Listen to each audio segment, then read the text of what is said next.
Alô, amigos e amigas, esse é o programa Agenda Econômica, que hoje vai examinar as novas dimensões da integração da América do Sul e o Brasil dentro delas. O nosso convidado é o Dr. Walter Desiderá, pesquisador do Instituto de Pesquisa Econômica Aplicada, o IPEA. A integração da América do Sul tem especial relevância para os países da região. Entre as propostas em debate está a consolidação do Mercosul, hoje restrito às pautas comercial e econômica. Mas o principal projeto é a estruturação da Unasul, especialmente a viabilização do Banco do Sul, instrumento que pode garantir, por exemplo, a criação de fundos para financiar a construção de pontes, portos, ferrovias, metrôs, hidrelétricas e estradas integradoras. Dr. Walter, muito obrigado por ter aceito o nosso convite aqui. Eu que agradeço o convite, pela oportunidade de estar aqui. Qual é o retrato atual dessa integração da América do Sul hoje em dia? Bom, o retrato, agora, desde os anos 2000, é a diversificação de iniciativas para temas que vão além do econômico e comercial. E, além disso, a diversificação entre grupos de países com relação às suas estratégias de inserção internacional e suas políticas de desenvolvimento. Comparando com os anos 60 e 70, por exemplo, os países da América do Sul, eles todos tinham mais ou menos o mesmo projeto de desenvolvimento, que era nacionalista e que apostava na industrialização pela substituição de importações. Havia o projeto da ALAUC, né, Associação Latino-Americana de Livre Comércio, de 1960, que avançou com algum sucesso, mas assim, em função das políticas nacionais de desenvolvimento, houve desgravação tarifária para aumento do intercâmbio comercial apenas naquelas setores em que não atingiam os setores objeto da industrialização por substituição de importações. Mas havia uma homogeneidade de projetos de desenvolvimento. Depois, com a crise da dívida, nos anos 80, o projeto foi relançado pela Associação Latino-Americana de Integração. ALAD. A ALAD. E ele foi...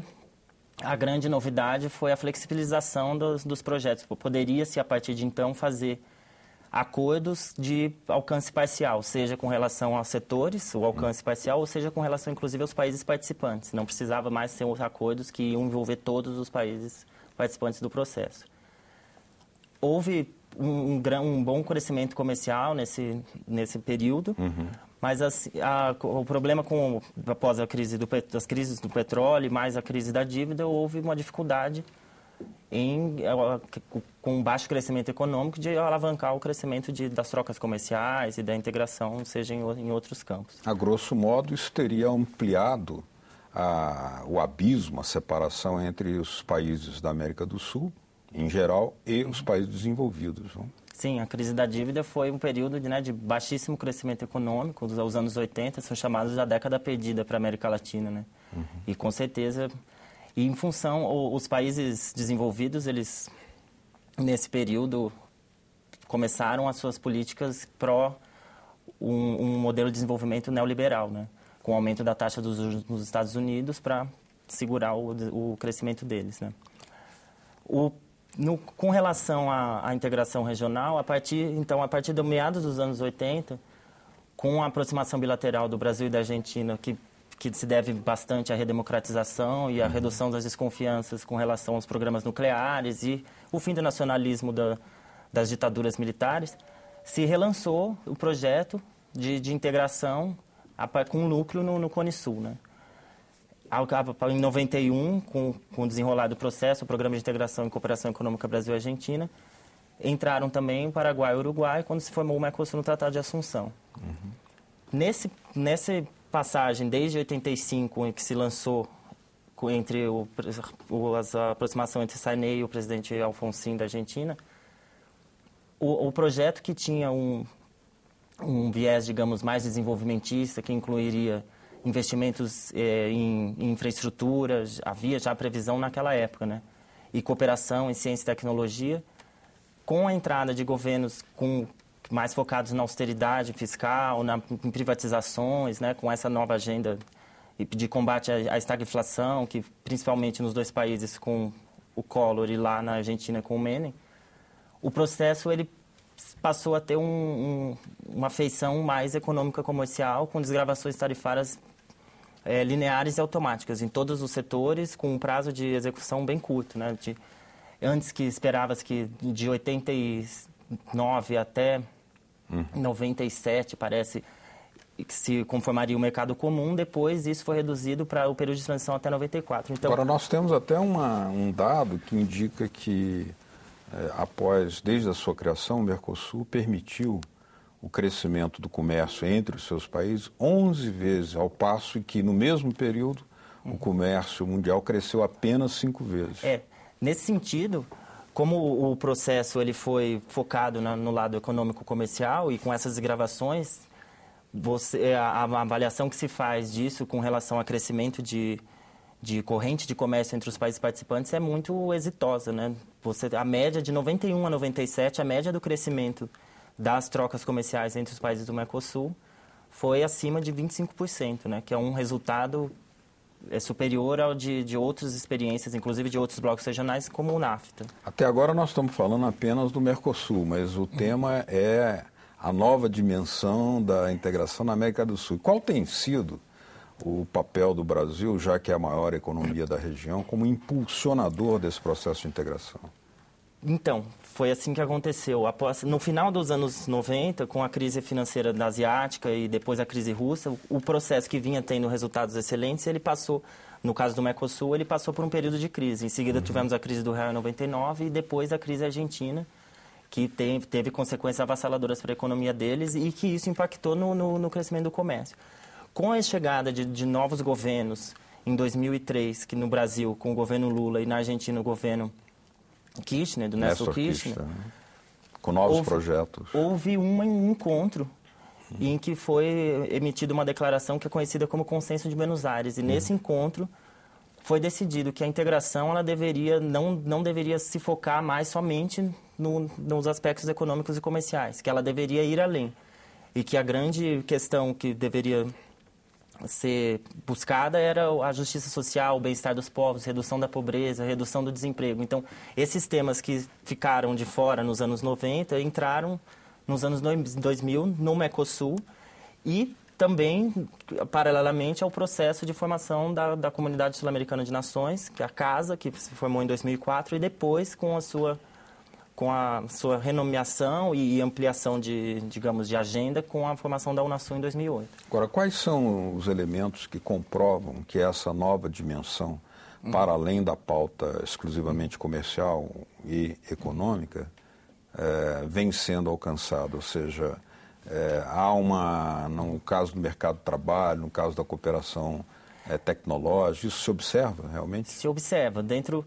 O que foi implantado do lado social, por exemplo, foi a criação especialmente do Instituto Social do Mercosul, que é um instituto de pesquisa e de cooperação de políticas públicas sociais. Então, ele tem sede em Assunção e é um exemplo de iniciativa que foi efetivada em função dessa nova agenda.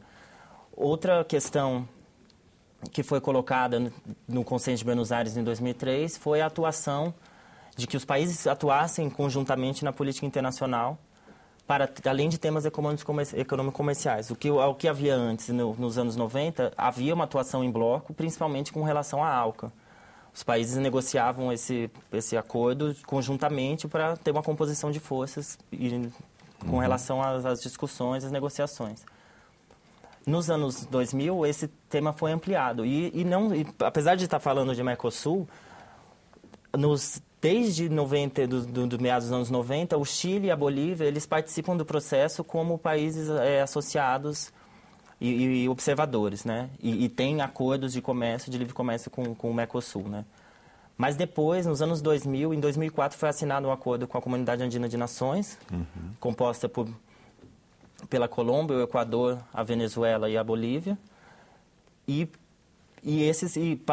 paulatinamente esses países também foram entrando como países associados, o que significa que eles participam principalmente das reuniões e decisões que vão além das decisões econômico-comerciais. Então, nos encontros de cúpula, você tem a participação desses países e declarações são emitidas ao final delas, em que vários temas da política internacional, são fechadas posições. Agora, tem economistas que argumentam de forma muito veemente de que a integração, aqui no caso da América do Sul como um todo, depende muito não só da consolidação do Mercosul, mas especificamente de uma maior coordenação e fortalecimento das parcerias entre Brasil e Argentina, porque são os países mais industrializados e com essa industrialização podem alavancar uma integração sul-americana, economizando prazos históricos para a industrialização dos demais. O senhor concorda com essa